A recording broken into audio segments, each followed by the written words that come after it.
Good afternoon, everyone.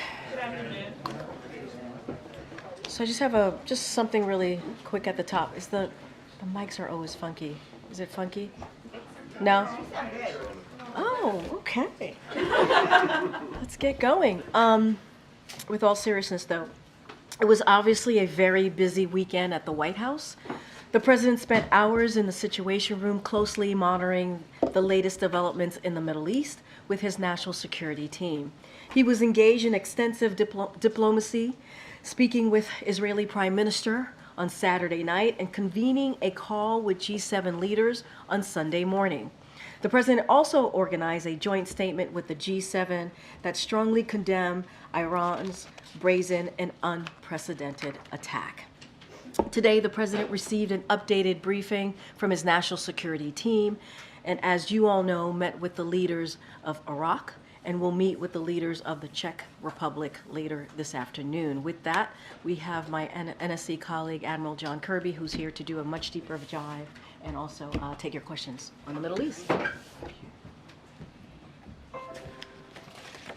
Somebody's due something. Good afternoon. As you all know, and certainly Karine restated it, Iran and its proxies operating in Yemen, Syria, and Iraq also conducted an unprecedented attack on the state of Israel with over 300 weapons, including more than 100 ballistic missiles, as well as land attack cruise missiles and unmanned aerial vehicles or drones. President Biden instructed the United States to defend Israel to the maximum extent possible and defeat that attack, and we did. With the support of our partners, the United States enabled Israel to spectacularly defeat it. Despite launching more than those 300 weapons from Iran in the region, Israel and a coalition of partners were able to defeat 99% of the attacks. There was virtually no infrastructure damage to Israel. But their attack requires an unequivocal condemnation from the international community. And so, as Karine said, the president convened the G7 yesterday, and they have forcefully condemned that attack and urged for calm and de-escalation. And I'd like to take just a few minutes to correct the record on a few points that have come out in the last several hours. I've seen reporting that the Iranians meant to fail, that this spectacular and embarrassing failure was all by design. I've also seen Iran say that they provided early warning to help Israel prepare its defenses and limit any potential damage. All of this is categorically false. To coin the phrase from the president, or still a phrase from the president, it's malarkey. This attack failed because it was defeated by Israel, by the United States, and by a coalition of other partners committed to Israel's defense. So let's be straight. Given the scale of this attack, Iran's intent was clearly to cause significant destruction and casualties. Iranian leaders launched so many missiles and other munitions because they knew that many were going to be defeated. But the aim was to get as many of them through Israel's defenses as possible. Now, I've also seen this speculation about messages passed forth and warnings. We did receive messages from Iran, and they received messages from us too. But there was never any message to us or to anyone else on the time frame, the targets, or the type of response. In fact, before yesterday, it was presumed that 100 ballistic missiles might overwhelm even the best defensive systems. That was Iran's intent, and as you all saw for yourself, it didn't work. This attack was defeated thanks to our preparations, to a coalition of committed partners, and to Israel's remarkable defensive systems. And I want to focus on that last point for just a moment. Israel today is in a far stronger strategic position than it was only a few days ago. Iran's vaunted missile program, something it has used to threaten Israel in the region, proved to be far less effective. Israel's defenses, on the other hand, proved even better than many had long assumed. Israel's defense was strengthened by a coalition of countries led by the United States and working together. The United States has never before so extensively and so directly defended Israel from attack.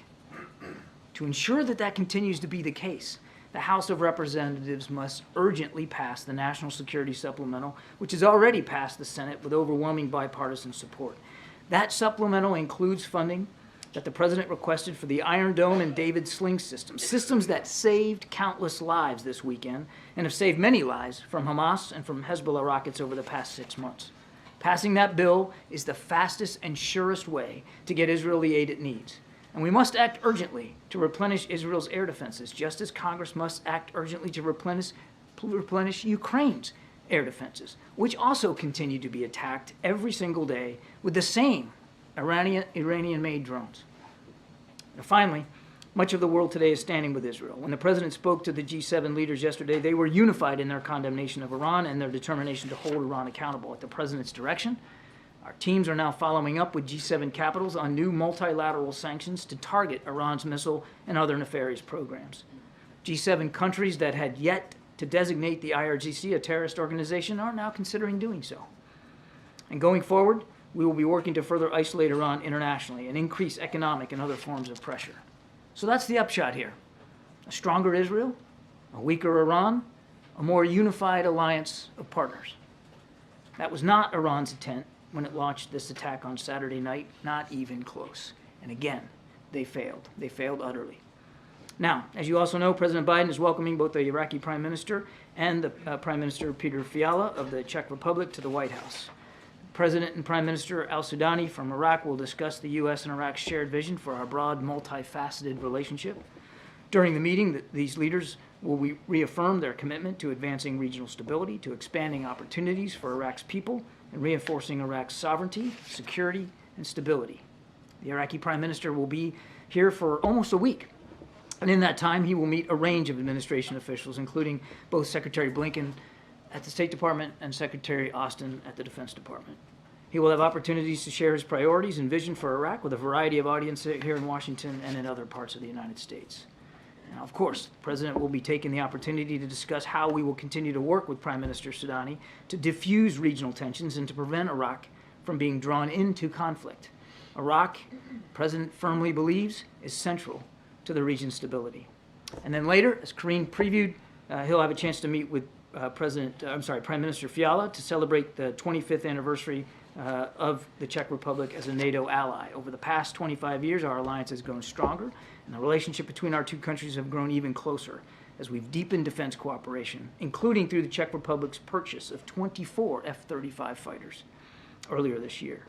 The President will congratulate the Prime Minister on legislation that Czechia recently passed, requiring it to spend at least 2% of its GDP on defense, which, as you know, is the NATO goal. The leaders will also discuss their strong support for Ukraine, and the President will thank the Prime Minister for leading an effort to help secure nearly 1 million rounds of ammunition for Ukraine. And one more thing, if you'll just bear with me, I'm almost done. Today marks the one-year conflict in Sudan. Since fighting erupted a year ago, civilians have been forced to bear the brunt of this senseless conflict. Thousands have been killed and wounded. Women and girls have been kidnapped and assaulted. Hundreds of thousands of families have been displaced. Communities and livelihoods have been utterly destroyed. And famine now is threatening to take hold. That's why the United States continues to commit resources to create conditions for a potential peace process, to hold accountable actors who are seeking to sow more violence, and to assure that humanitarian assistance reaches the civilians who urgently need it. We reiterate our calls for all parties in this conflict to lay down their weapons and put an end to this intolerable violence for the future of Sudan, but most of all for the future of the Sudanese people. Thank you. Appreciate your patience. Israel's military chief just said, quote, there will be a response to the attack from Iran. So does the U.S. have any indication of what those next steps are from Israel? We will let the Israelis speak to that. Does the U.S. expect to be consulted in advance of them taking any next steps? I won't get into our diplomatic conversations or expectations. The Israeli government will determine for themselves if there's going to be a response and what that response is going to look like. And are you able to discuss the specific roles played by other members of the regional coalition from over the weekend, specifically Jordan and Saudi Arabia, whether they helped shoot down missiles or what other actions they may have done? No, I think we'll let other members of the coalition speak for themselves. John, Israel is reportedly looking at options that would send a message to Iran but not cause casualties. Is the administration presenting alternatives to Netanyahu? This is an Israeli decision to make, whether and how they'll respond to what Iran did on Saturday, and we're going to leave it squarely with them. Their decision to make, but are you making suggestions? We are not involved in their decision-making process about a potential response. And just, does he have any plans to speak to Netanyahu again? I don't have anything on the calendar to speak to, but look, I mean, they've spoken frequently over the last 6 months. They'll absolutely speak again at the appropriate time. Thank you, Karine.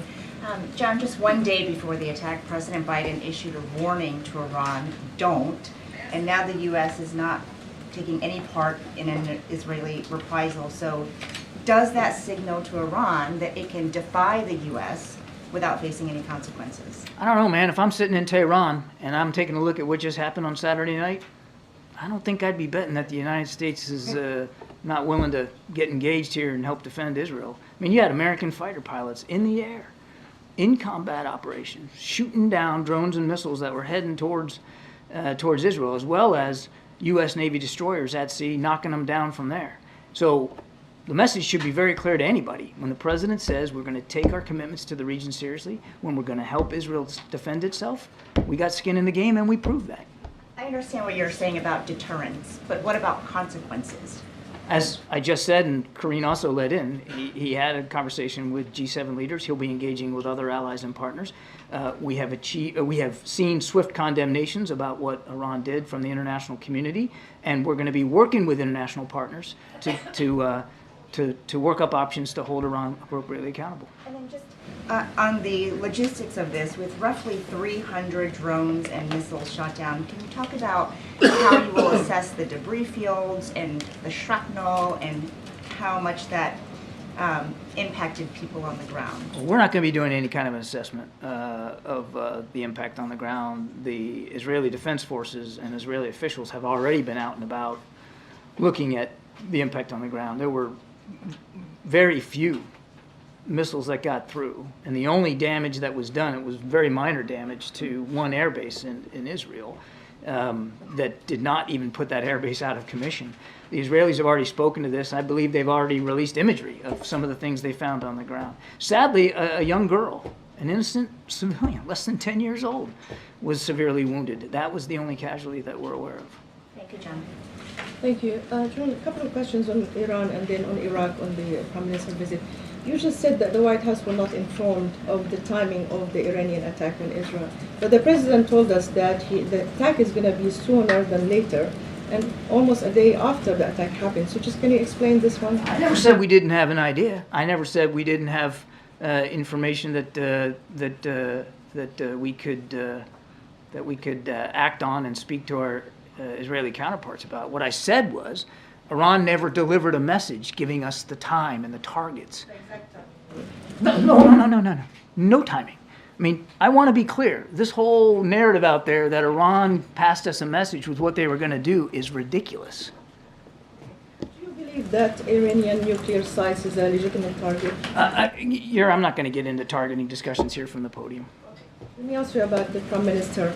Is the White House satisfied with the way that the Iraqi government is reining in the militias in Iraq, considering they are one of the proxies of the Iranian regime? We're gonna have an in-depth discussion with the Prime Minister and his team about the continued activities of militia groups in Iraq, and we'll reinforce our views about how seriously we take the force protection of our troops and our facilities there, and we'll also I fully expect that we'll talk with the Prime Minister about the counter-ISIS mission in Iraq and its potential future. And finally, just when he said in the spirit of partnership, we disagree with the United States, and he mentioned something like we need a new system for international law to respect international law, international humanitarian law, protection of civilians, and diplomatic missions. So he's hinting at the Israeli attack in Damascus. He's also hinting about not doing enough to respect international law. Is this a point of disagreement between you and the Iraqi government? You'll have to talk to the Prime Minister about what he meant by those comments. Iraq is a key partner, one we really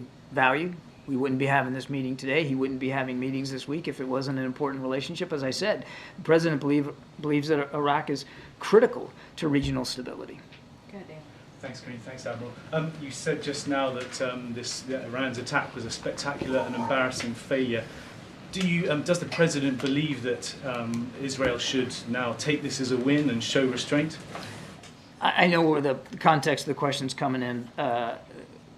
During his conversation with the Prime Minister on Saturday night, First of all, he congratulated the Prime Minister for the exceptional effort by the Israeli Defense Forces and, of course, commended, as you would expect the Commander-in-Chief to do, the participation of U.S. forces in this coalition and the great work that was done. I mean, it's easy. I was looking at some of the video before I came out here that's running on some of your networks, and it's easy to look at that like it's some kind of a computer game, right? It looks so simple.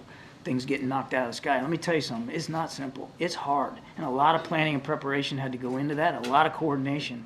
And the President talked to the Prime Minister about that. He also noted that this was an extraordinary success, a military success, and that success alone, just for itself, speaks volumes about Israel standing in the region, that they don't stand alone, that a coalition came to help them defend themselves. It also says a lot about Israel's military superiority, and it says just as much about Iran's military inferiority when it came to this particular set of attacks. And the President urged the Prime Minister to think about what that success says all by itself to the rest of the region.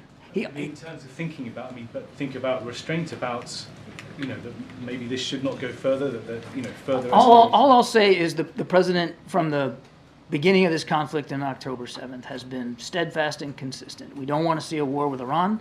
We don't want to see a broader regional conflict. We will do what we have to do to defend Israel. Does this administration believe Israel will indeed strike Iran? I mean, is it your assessment that is inevitable at this point? That's going to be up to the Prime Minister and the War Cabinet to speak to. But your assessment or the administration? I'm not going to provide intelligence assessments from here. So as far as I know, the War Cabinet is still debating and talking about their next steps. I think I'm going to let them speak to whatever their next steps might be. And if I may also ask one question on Gaza, what is the administration's assessment of the timeline for a Rafah invasion, given the conversations that you all have been having? Again, you're asking me a question that really should be asked to the Israeli Defense Forces and the Prime Minister, not to the United States. Conversations. I just want to get a sense of, are these like ongoing conversations still? Yes, of course we're talking to the Israelis all the time. Now, obviously, in the last 48 hours, particularly, the conversation has been about what Iran did. But yes, we have continued to talk to them about what's going on down in Rafah. And we hope in coming days to be able to have yet another round of discussions with them about what their intentions are with respect to Rafah. But the focus rightly right now is on what Iran just did. On the U.S. military, given whatever the White House and President Biden know about what's going to happen next in the Middle East, are there any fresh U.S. military preparations? Fresh military preparations for? Whatever. Wide open. Yes, I mean, we're always looking at force protection in the region. We're always looking at our force posture. We're always evaluating it based on the threats and the challenges. You can expect that Secretary Austin and the entire team over there at the Department of Defense is going to stay vigilant to whatever the threat might be. Thanks.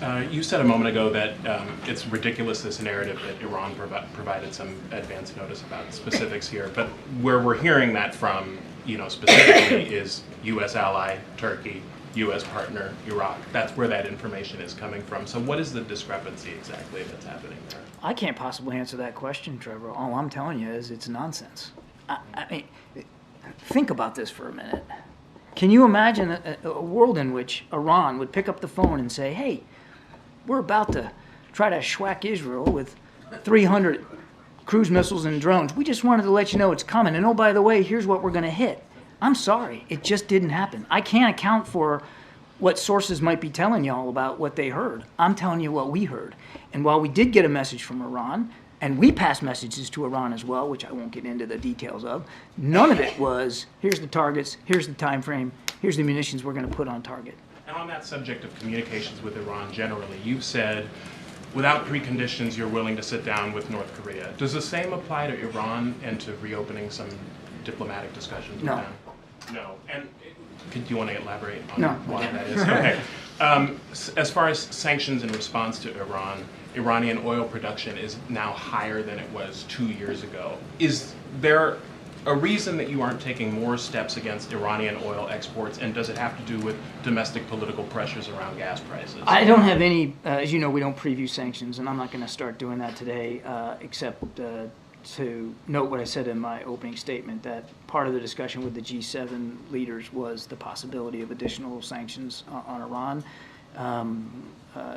unilaterally and hopefully multilaterally, but we'll see where that goes. And anything on where the oil prices or oil exports are coming from Iran and whether you want to stop that? Again, I won't get ahead of economic pressure tools that we might be applying in the future. We're working our way through that. A U.S. official told CNN over the weekend that the Defense Secretary Lloyd Austin asked his Israeli counterpart to notify the U.S. ahead of any potential response to the Iran attack.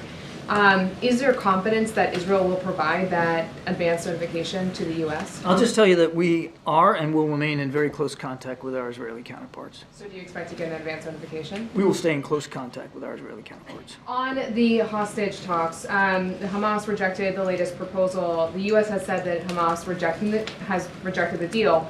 But do you think Israel needs to allow Gazans to return home unrestricted, and should the IDF pull back so they can do that? First of all, we don't consider it a dead letter. As far as we're concerned, there's a viable proposal on the table, and Hamas ought to take it. And we're not letting up on the idea of negotiating for a hostage deal so we can get a ceasefire, so we can get more aid in. But that's still very much an active football in our heads. And as for movement north, what we've talked to the Israelis about is you got 1.5 million people that are seeking refuge down in Rafah. It's by far the largest concentration of Palestinians in Gaza. They need to be accounted for. Whatever kind of military operation they're thinking about doing in Rafah or anywhere else, to your point about moving north, they have to provide safe venues for them to do that. They have to provide food, water, medicine, shelter. All that has to be baked into whatever future military operations happen on the ground in Gaza. That does sound, though, like you're saying that Israel should consider allowing Gazans to move up north, which has been a sticking point in those hostage. We want to see them account for the future safety and security of the more than 1 million refugees that are now taking refuge down near Rafah, with whatever baked into whatever military plans they might have for operations on the ground. On the ceasefire negotiations, a U.S. official said yesterday that the latest proposal included almost everything that Hamas had asked for. And so how is it that the negotiations aren't at a standstill at this point? Is the U.S. planning another counter proposal? I don't know of a new proposal. There is a very good proposal on the table that CIA Director Bill Burns helped negotiate in Cairo a week or so ago, that the Israelis were able to get behind. And now it's time for Hamas to step up and take that deal. It will allow for dozens of the hostages, the most at-risk pool of them, to get out, and it'll allow for about 6 weeks of a ceasefire so we can get some calm and we can increase humanitarian assistance. There's a deal on the table. That's what Hamas needs to take. And when the president spoke yesterday to congressional leaders, did he receive any sort of a commitment from House Speaker Mike Johnson to bring the bipartisan national security supplemental bill to the House floor this week? I'll let the Speaker speak to whatever his plans might be. Certainly, we heard from Leader McConnell and from Leader Jeffries about the importance of passing this supplemental and getting it on its way. And as I said in my opening statement, the fastest way, I mean, you've got two good friends here, Israel and Ukraine, that very different fights to be sure, but active fights for their sovereignty and for their safety and security. And time is not on anyone's side here in either case. So they need to move quickly on this. And the best way to get that aid into the hands of the IDF and into the hands of the Ukrainian soldiers is to pass that bipartisan bill that the Senate passed. I understand that that's your preference, the bipartisan bill that the Senate passed, but is the White House opposed to an approach that takes the issue separately? We are opposed to a standalone bill that would just work on Israel, as we've seen proposed. We would oppose a standalone bill, yes. Admiral, I know you said it was Israel's decision, but to ask it bluntly, if Israel retaliates against Iran, will the U.S. support that? To answer bluntly, I'm not going to get into hypotheticals. We don't want to see a war with Ukraine. We don't want to see a wider conflict. As the President said to the Prime Minister on Saturday night, we will continue to do what we have to do to help Israel defend itself. But you're asking me to get ahead of, as far as I know, a decision that the War Cabinet hasn't even made. But if it were to happen, does... It's a terrific hypothetical, Gabe, that I'm just not going to entertain. Thanks. John, has President Biden considered maybe beefing up the public Iran posture to be more than just one word? You're referring to don't. Yeah. And so because let's he said talk don't, about... And they did it anyway. And let's talk So about now what we did, Peter. Let's talk about don't and did. Let's talk about Saturday night. He made it clear that he didn't want to see escalation in the region. And there was. Let me finish. He added military resources to the region right after October 7th. And then when we had an inkling that this kind of thing was coming, he added even more military resources to the region. More destroyers that were capable of shooting down ballistic missiles, a fighter squadron that was able to shoot down drones. And that's what we did. So you can talk about the don't word all you want, but let's talk about what did happen. And what did happen was Iran utterly failed. And if I'm sitting in Tehran right now, I'm betting that President Biden takes it pretty seriously when he says don't escalate. He's going to act to make sure that you can't. And they didn't. Yes, they fired an unprecedented amount of munitions, but how much of a success did they have, Peter? None. Zero. Very little infrastructure. It was an embarrassing failure for the Supreme Leader and for the IRGC. Now that we know that the Iranians do not listen to President Biden's public warnings, is there any regret here about unfreezing billions of dollars for Iranian leaders during the president's administration? What unfreezing are you talking about? He unfroze billions of dollars. For Iranian leaders? Yeah. Really? I don't think so. Okay, So you first guys of all, say it's for humanitarian purposes, but doesn't that... but you don't believe me. Well, doesn't that free up money for them to spend on other stuff? Where do you get the money for an unprecedented number of munitions to fire at Israel? So first of all, I'm betting if they're sitting in Tehran, they're taking it seriously when President Biden says he's going to defend Israel. We put skin in the game, a whole heck of a lot of it, and knocked almost everything out of the sky. So I'm betting they're taking it pretty seriously. And as for this unfreezing, none of that fund, none of those funds set up in an account, by the way, by the previous administration, goes directly to the Supreme Leader, the IRGC, can only be used for humanitarian purposes, and we're watching that account very, very closely to make sure that that's what happens. And you guys often defend all the trips to Delaware by saying the president is not on vacation, he's working, he can be the president from anywhere. So why do you have to come back on Saturday?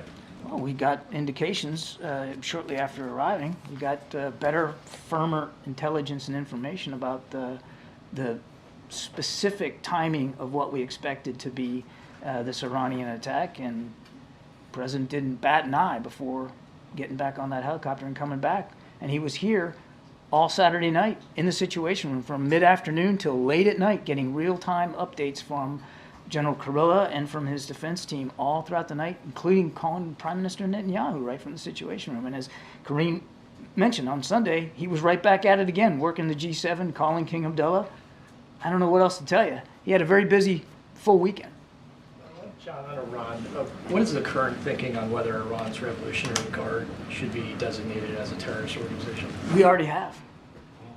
And then, just do you have any update on getting additional humanitarian aid to the people of Gaza? You'd said last week that you had 300 trucks on Wednesday. And were the weekend's events forgive me, I don't know if Karine might have already briefed this out to you guys, but over the last week or so, more than 2,000 trucks have gotten in. And even throughout the course of the weekend, as Israel was dealing with a quite daunting attack by Iran, they were still able to get some trucks into Gaza. So in these early days after the previous phone call with Prime Minister Netanyahu, where the president talked about the need to increase humanitarian assistance, we have seen Israel take steps to do exactly that. Now, as we've also said, it's still not enough. The need is dire. And what we're going to be doing is watching for sustained commitment to doing that over time. But thus far, there has been an increase in humanitarian assistance. Just on the timing of any type of warning. So are you saying Iran never told a U.S. partner, Switzerland, Oman, any of them, Turkey, Iraq, never gave them any information about the attack they were preparing to launch, and that information never reached the U.S.? The United States had no messages from Iran or from anybody else, as I said in my opening statement, that offered a specific time frame or a specific set of targets or the types of weapons that they were going to fire. So just concretely, why would U.S. partners in Turkey, Jordan, Iraq lie about passing along Iranian messages about any forthcoming attack? Look, I'm not calling anybody a liar here. I'm telling you, from our perspective, what we knew and what we didn't know, and we were able to help with Israel's defenses because we had information that we had received and Israel had received through our own efforts. But it never came as some sort of message from Iran with, I mean, the timing and the target. It kind of boggles my mind that anybody would believe that Iran would pick up the phone and tell the United States, who they know, who they know is been very, very directly involved with helping Israel defend itself and very public about doing that and detail the times and the targets. Look, this to me seems like a lot of, Monday morning quarterbacking kind of stuff, woulda, coulda, shoulda, and maybe they want to make it appear like, this was some sort of small pinprick of an attack that they never meant to succeed. You can't throw that much metal in the air, which they did, in the time frame in which they did it, and convince anybody realistic that you weren't trying to cause casualties and you weren't trying to cause damage. They absolutely were. Just one more. Is the meeting with Israeli officials on Rafah is that happening this week? I don't have a date for you. We're still trying to get that nailed down. As I said earlier, we'd like to continue those conversations. Thank you, Karine. Hi, Admiral. House Majority Leader Scalise said on Friday that Speaker Johnson was negotiating with the White House modifications to the Ukraine aid package. What is being negotiated? And you just categorically said that the White House opposes standalone Israel bill. That's right. Supplemental. Are you also opposed to changes to the supplemental, for example, changing aid to a loan?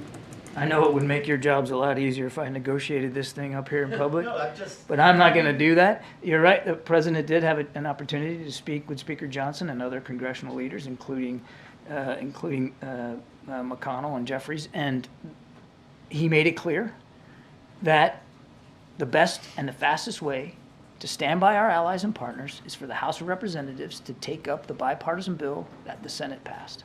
But are you also opposed to the modifications and changes as you oppose the standalone? I've answered the question. Thank you so much, Sean. First of all, thank you for your dedication this weekend and keeping us all informed. I think we all saw more of you than our own families, which was real cool. You certainly saw more of me than my family did. I got two questions. First of all, administration officials told us on Sunday that they had help from India, China, and Iraq. Can you just detail, give us some of the details on that? And does that represent a move forward in U.S.-China relations that you were able to cooperate on in thwarting this? Yeah, as I said earlier, I think I'll let other countries speak to their participation and cooperation and the degree that they're comfortable doing that. I can only speak for the United States and what we did. Represent a step forward for the U.S.? I think what it says is, without getting into the specific contributions of other countries, as I said in my opening statement, it shows that Israel's not standing alone. That unlike Iran, which is increasingly isolated on the world stage, Israel has friends. Israel has great skill, great professionalism, great military capability, and that's not by accident. All of that comes from the support that they get, particularly from the United States, but other countries as well.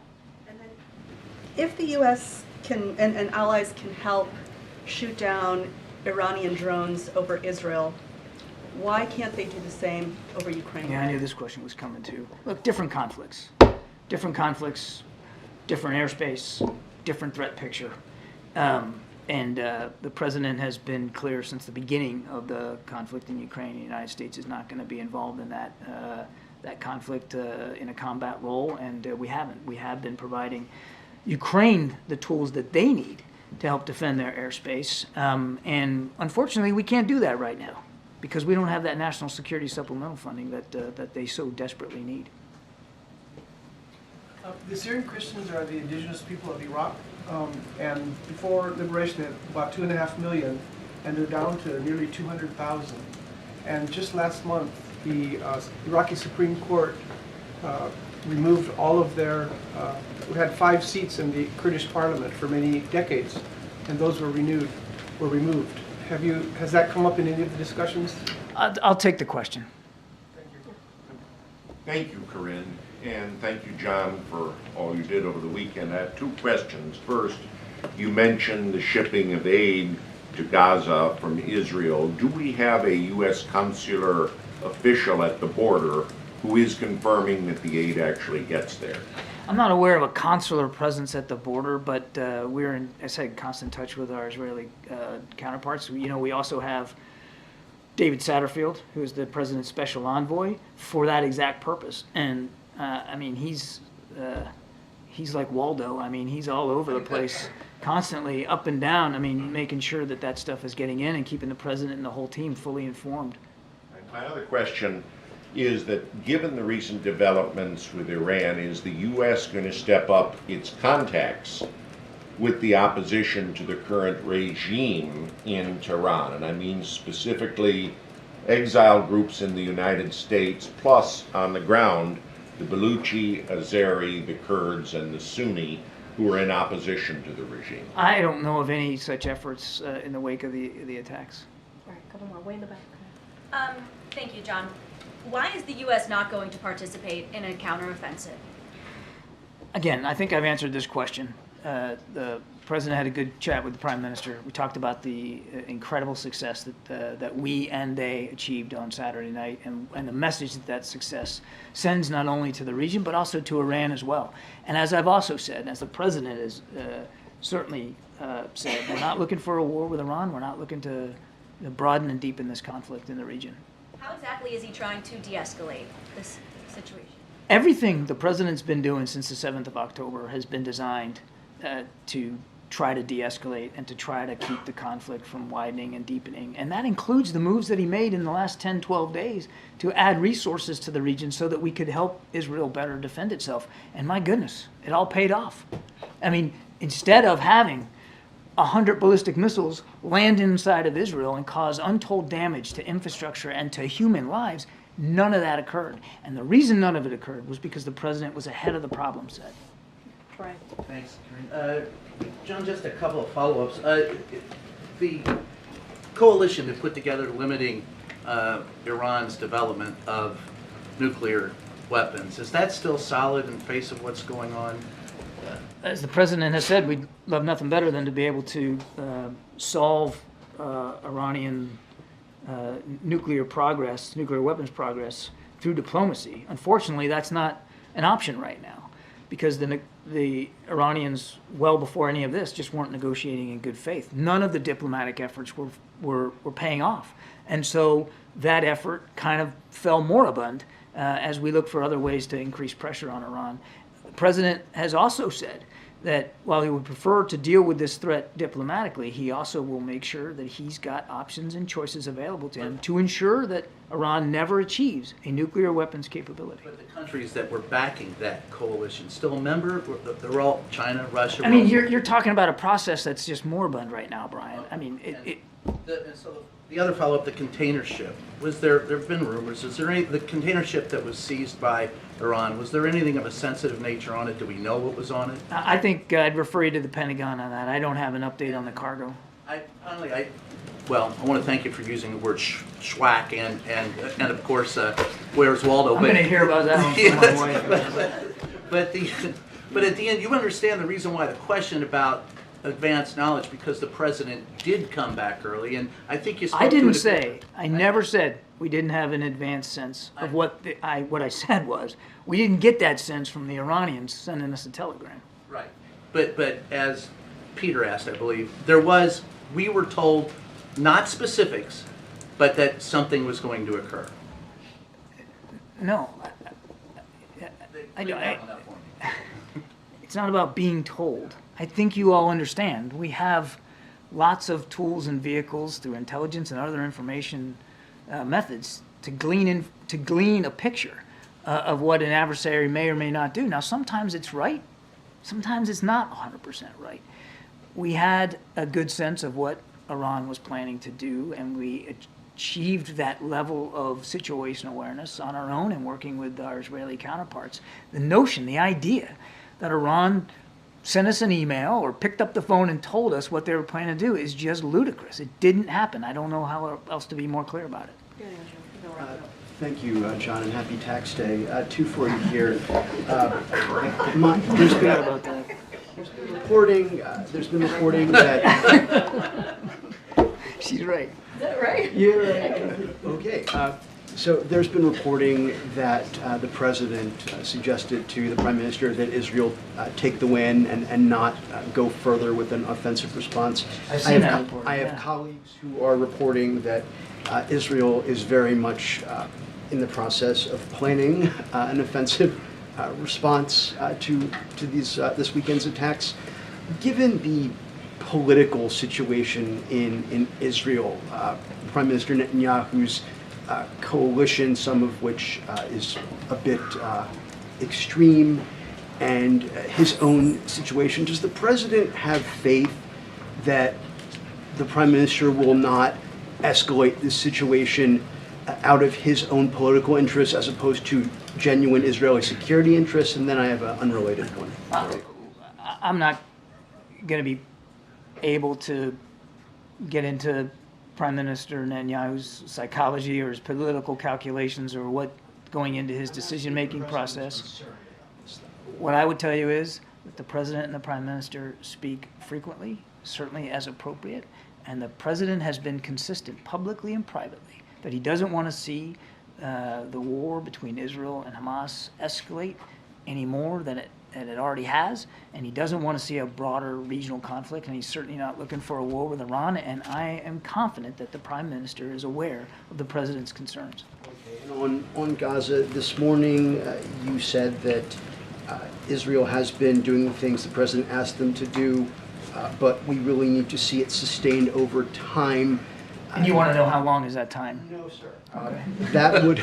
That would imply that you didn't want to call it an ultimatum, but the conditions that the president laid out in his prior phone call with the prime minister that about the aid workers, the conditions on the ground for humanitarian workers and aid getting into Gaza, that needed to change, or there could be changes in U.S. policy towards Gaza. Can you just lay out here whether the president is considering that that set of circumstances and Israel's defense against future attacks from nation states such as Iran to be separate things, that when you say we need to see it sustained over time, that the possibility of policy changes is still a reality separate and apart from the president's, as he calls it, ironclad commitment to Israeli security? I've said many times that both things are and can be true. You can be a staunch defender of Israel's defense, and we are, and I think he proved that to a fairly well Saturday night, and still be able to have some tough, candid conversations with the way in which they are fighting Hamas inside Gaza. And those conversations are continuing. And as I said, hopefully we'll get to be able to sit down again with our Israeli counterparts about whatever their thinking whatever the thinking is about Rafah. So both things are true, both things can be true, and those are the discussions that we're having. You can be a good friend of Israel. In fact, I would argue that only a good friend can do what we did Saturday night and still be willing to have tough conversations with the Israeli government about the prosecution of the operations they're conducting inside Gaza. So they're being considered separate matters. I think I've answered the question. Thank you for your patience. Thank you. No worries. Thanks. Very good. Thank you. Sure. Hi. I don't know. Sung, I feel like you guys got all the news of the day. Happy tax day. Happy tax day. I did take care of my taxes. I don't have a wife to take care of my taxes. Ouch. Can you, just on the other sort of big news of the day, is the president going to be paying any sort of attention or will be briefed on the criminal proceedings of former President Trump in New York? Well, as you know, the president is pretty busy today. He has 2 bilats, as you know, as you just saw with the Iraqi prime minister and one with the Czech Republic. So it's a busy day focusing on obviously our national security priorities and continuing these strong alliances that we have with these 2 leaders, obviously 2 separate meetings, and continuing to continue to deliver for the American people. I'm sure he'll get an update at some point today, but his focus right now are the meetings that he has and what he continues to do every day. Right. And setting aside the fact that the former president is the current president's general election candidate or challenger for this year, what is President Biden and the White House's reaction to this moment in time? I mean, it is a historic occasion. Occasion's a bizarre word to say, but you have a former president going on criminal trial for the first time in history. So what is the White House's reaction to that? I do want to be super mindful, even me commenting on that, and it is an ongoing case. I just want to be super mindful and not comment on an ongoing case, even if it's asking an opinion about the historic nature of what's happening and what's going to occur in the next couple of weeks. So do want to be mindful. And he happens to be, as you just said, a candidate, a presidential candidate for 2024. So going to be mindful. The president's going to continue to focus on the week ahead. He's going to be traveling, as you all know, to Pennsylvania. He has 2 important bilats today, and it's always about the American people for this president, and that's going to be his focus. Again, Mary. As you just mentioned, the president's heading to Pennsylvania again this week. He's making multiple visits to the state. Can you just give us a sense of what we can expect in the coming days? So it's a coming day or coming, days. Okay, days. I don't know if you said weeks. I'm like, wow, weeks. Coming days, it's a 3-day swing to Pennsylvania. He starts it off tomorrow. He's going to start his trip in his hometown of Scranton, where he'll deliver remarks at a campaign event. So that's obviously a campaign event, so they will provide more details. On Wednesday, he's going to travel to Pittsburgh, where he'll deliver remarks again on other pieces of the economic agenda. So you can imagine a very strong focus on the economy this week. And so we'll have more on that from us tomorrow on what Wednesday is going to look like. And then on Thursday, which is obviously he'll continue his swing, he'll travel to Philadelphia for more campaign events, and certainly the campaign will provide any details on that particular day. So it's Tuesday and Thursday are the campaign priorities, obviously, and they'll speak to that. And then there's an economic focus on Wednesday, and so we'll have more to share tomorrow on that. Okay. Thanks, Karine. So first of all, with the Iraqi leader here, lawmakers in that country are set to vote on a bill that includes a death penalty or life in prison for same-sex relations. Would passing such a bill harm U.S. ties? I mean, look, you saw the Iraqi prime minister and the president have a bilat today, and I think it shows the importance of that alliance and the continued diplomacy engagement that we've done, that the president continues to do just across the globe, obviously. The president has been very, I think, very vocal about any type of supporting the LGBTQ+ community, and has spoken out about any type of humanitarian or human rights, I should say, any human rights violations that we see from here, and we always have those honest conversations with leaders, and the president always has, again, those honest conversations. I'm not going to get into, I'm not going to get ahead of what's happening currently in Iraq, but we've been pretty clear about making sure that any human rights violations, or if we see anything that is, that we think we need to speak to, we do. But I'm just going to be. Raise that issue today. Look, the president always raises human rights issues if it warrants with a leader. I'm going to be really mindful. We'll have a readout, obviously, of these 2 bilats. I can't say for sure that that's going to come up, but the president has never backed down from having these types of frank, honest conversation and where he stands, and we know where he stands with that community, with the LGBTQ+ community. And then one other topic: Tesla is laying off more than 10% of its global workforce, falling sales, and intensing price war for EVs. Does the ongoing turmoil in the EV market and the very slow consumer transition away from internal combustion engine vehicles make you doubt your full-throated commitment to this space? So look, and I think I've talked about this before. When it comes to EV, we've seen EV sales obviously rise, record highs, and EVs are more affordable than ever, and I think that's important. Last year, EV sales surpassed 1 million for the first time ever, a 50% increase, and under this president, EV sales have more than quadrupled. Sales of hybrids and EVs are now a record high of 18% of all light-duty vehicle sales. Average price of EV is down 20% a year ago, and so look, the president has always talked about one of his priorities as it relates to the economy is lowering costs, and we see that with these EV sales, obviously, and also creating manufacturing jobs. In order, if you're seeing the EV sales go up, right, you're going to see a continuation of manufacturing jobs that are needed, and so that is important.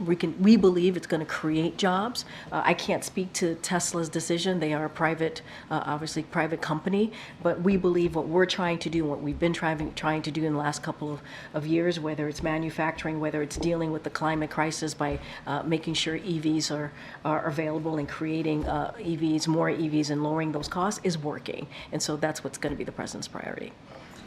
House Speaker Mike Johnson has said that he'll move forward with a vote on additional Israel aid. If Congress were to pass additional aid for Israel and only that, will President Biden reject it? So we've been very clear, my colleagues from here just moments ago, that we will not accept a standalone. A standalone would actually not help Israel and Ukraine. It would actually delay the needs that the needed aid that they obviously need to fight. You see what's happening in Ukraine. Obviously, the brave people of Ukraine are fighting against a tyrant. We need to make sure that they have the assistance that they need. We saw what happened in Israel just over the weekend, and the leadership that this president has shown. It would actually not help them if we do a standalone, and we do not support a standalone. What we want to see is that bipartisan national security supplemental that passed overwhelmingly 70-29 in the Senate, and we believe if the speaker were to put that on the floor, it would pass overwhelmingly. And so that's what we want to see. The president made clear in that conversation that he had just yesterday with Leader Schumer, Leader Jeffries, and the speaker. He was very clear about that.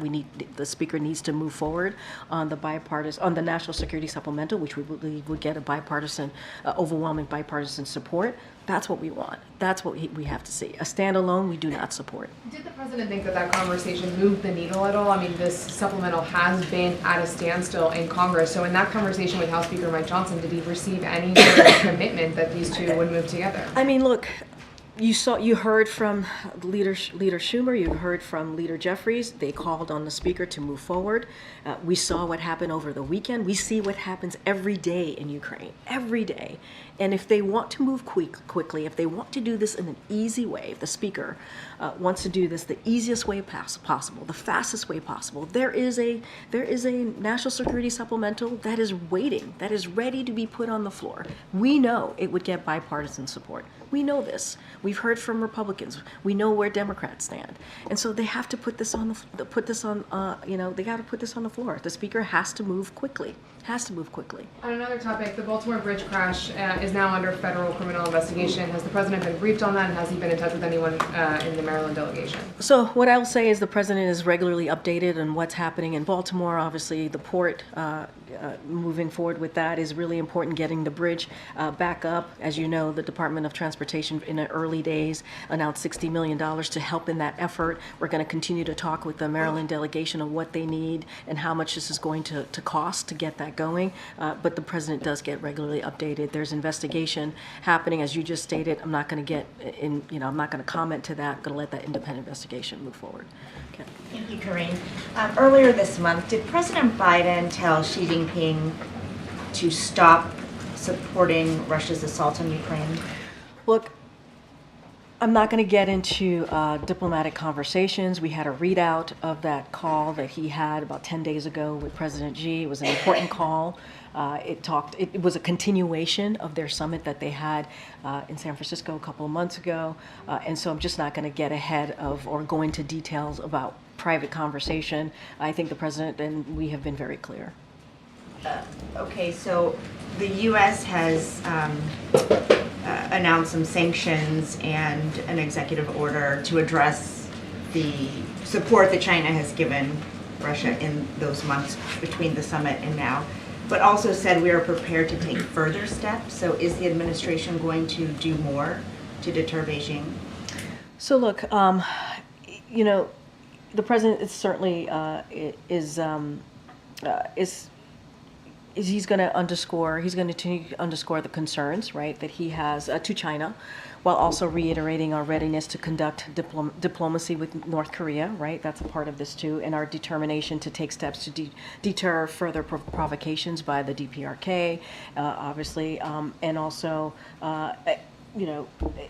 So we're always going to be very clear about that. You spoke about the executive action. I'm just going to be super careful about what was said between the two leaders. We did a readout, and we've been always very clear to speak very directly about our concerns and underscore our concerns to China. But just to be clear, it came up. Look, I'm just going to be really careful. You have the readout. I'm going to leave the readout speak for itself. Thank you. Gotcha. Is the White House satisfied with the FISA renewal bill that passed the House and is headed to the Senate? Look, I think it's important that it moved out of the House and now it's going to go to the Senate. And we've talked about that. There was a deadline, as you know, and we got to get going with the FISA. It's really important to get that done. Some of the changes that the White House is okay with, the reforms. Look, we are. I think we're satisfied that it has gone. It is moving. It's going to go to the Senate. We'll see what happens there. But it is. You've heard from us. You heard from even National Security Advisor Jake Sullivan, who talked about that the last time he was at the podium. It's important to our national security that we move forward with FISA. Now it's in the Senate. Yeah, thanks, Karine. We're asking about gas prices. They've been going up over the last month, 20 cents a gallon. Is the president considering any new actions, like releasing more oil from the Strategic Petroleum Reserve? So I don't have any new actions to read out. I will note that gas prices remain well below their peak back in 2022. I think that's important. And the average gas price right now is cheaper than this time last year. And that's because of what this president has been doing over the last 3 years, including the SPR. Look, let's not forget, jobs are up, wages are up, clean energy manufacturing is up. All of these things are incredibly important because of this president's historic investment that he has made. But I think it's important to note that it remains well below the 2022 peak, pardon me. But it's only 3 cents lower than a year ago. It's up 52% from when President Biden came into office. Any then talk about changes in policy to encourage future investment in oil and gas industry? So look, the president's committed to lowering cost. He is. That is something that you see at the center of every economic policy. When you hear him giving remarks, he's talking about lowering costs. He understands how the American people are still being squeezed. And so the reason that it remains below 2022, the gas prices, as you're asking me, is because of the historic investment that this president has made. So of course, we're going to continue to monitor and do everything that we can to answer those questions by the American people. What else can we do to lower cost? But it is important that it is cheaper. It is cheaper to get gas than it was a year ago, and that's because of what this president has been doing, because of the historic investment that he's taken. Thanks, Karine. Is there follow up on that? Is there any indication that when the president asked for the richest Americans to pay their fair share, that inflation and the rise in gas prices are linked to that request? Say that one more time. Do you think that the rise in prices of gas and inflation, which is still rising, is linked to the president's request that the richest Americans pay their fair share? Look, here's what I will say. The way we see the economy is very different than the way Republicans see the economy, and how we make sure we have an economy that works for all. Making sure that the wealthiest among us, the billionaires and corporations, pay their fair share, we believe is the way to go here, not putting that burden on everyday Americans. That's an economic policy that we believe in, and a policy that builds the economy from the bottom up, middle out, not trickle down. And so we're going to continue to lower costs, and we're going to ask those billionaires and corporations to actually pay their fair share. That's something Americans want to see. That's something Americans want to see. As it relates to inflation, we look at a trend here, and we have seen inflation moderate over the past several months. And that's important as well to note. But look, we see it very differently. We want to make sure we're protecting Social Security, Medicare, Medicaid, lowering costs. Republicans don't want to protect that. And they want to give billionaires and corporations a tax break. That's not how we see this. Follow up. Earlier there was reports that the administration, or at least the Department of Justice, and they haven't commented on it, may have reached accords or are reaching out to Julian Assange for a plea deal. Any update from you guys here as to whether or not there would be a pardon or you would support a plea deal? That's a Department of Justice question. But the president that is a Department of Justice question. I'm not going to get into it. I would refer you to Department of Justice. Go ahead. Thank you. So this week, a ton of people will be here for the National Cannabis Policy Summit, and there's currently still a patchwork of state marijuana laws to regulate the drug safety, including whether there are traces of lead in products. Since marijuana is still illegal at the federal level, with becoming more common at the state level, is the administration doing anything to try to improve safety regulations of products or any consideration of legalizing marijuana moving forward at the federal level? So I will give you a little bit of an update. So as you all know, the President asked Secretary of HHS and the Attorney General to initiate the administrative process to review how marijuana is scheduled. HHS has concluded their independent review guided by the evidence. The scheduling review is now with DOJ, and any input should be certainly directed to them at a time and in a manner they say is appropriate. So this is a matter at this point, now that HHS has completed their review, it's in the Department of Justice, and they can speak to where marijuana rescheduling is at this point. All right, go ahead. Thanks. Good job. Karine, I'm just wondering, looking backwards, the 2020 election cycle, so you're not impacting the upcoming election cycle. Looking backwards. Okay, see where this is going. No, you actually don't know where it's going. No, I didn't say that. I said, let's see where this is going. I have no idea where this is going. I have no clue. I know you will. I know you will. In 2020, do you think that the American electorate was helped by seeing Donald Trump and Joe Biden on the same stage at the same time? Now I know where this is going. At a presidential debate. Was that helpful, do you think, in terms of people making that You know, decision? that's a question for the American people. I can't speak to that from here. I can't. And 2020 was a different time. It was a different time. And looking ahead to this upcoming election cycle, do you think it would be helpful to see these two candidates who are in a rematch? So slick. So slick. Also competing against each other at a presidential As the debate? president would say, you can't kid a kidder. What I will say is that is a question for the campaign. They will gladly, I'm sure, gladly take that question. All right, everybody. Thank you so much. Thanks for your patience. I know it was a long one.